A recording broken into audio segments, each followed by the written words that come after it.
Itarahin nila.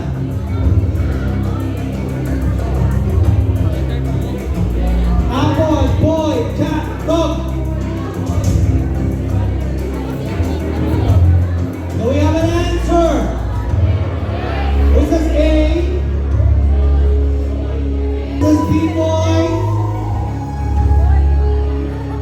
Who says C? And D? Okay, tapos na tayo pumoto. Let us go to the process of magtanggal tayo ng manang para sa remove the two obvious wrong answers. Ano ang unang tatanggalin? Apple, boy, cat, dog. Letter!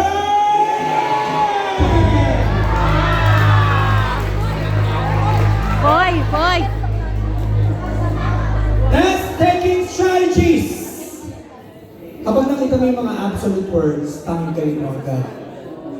Lahat ng all, everybody, nobody, no one, everyday, none, everything. Lahat ng yan, pag nakita mo, automatic. Remove! Anong susunod na tatanggalin? Which of the following statement about the form element is true? Ang hinahanap yung tama, ha? Ingat kayo sa ganyang tanong.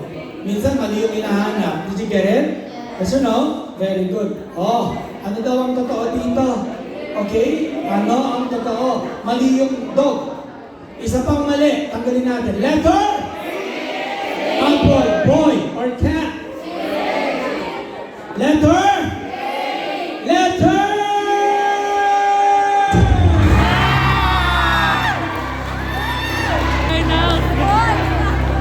Hoy! Ang nagdadala ng oxygen, ano? Red blood cell. Bakla ka ng tao. Yung platelet, yan ang pumipigil sa pagdugo. Maliwanag? Ano ang... Okay, balik lang. Who says B? Boy. Look who's out there.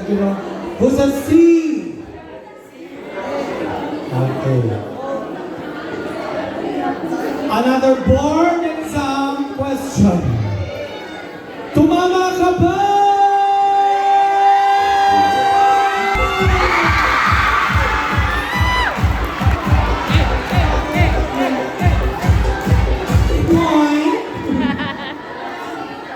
Di ba nga, sinabi ko na kanina, red blood cell na nagbibigay ng oxygen. Tama?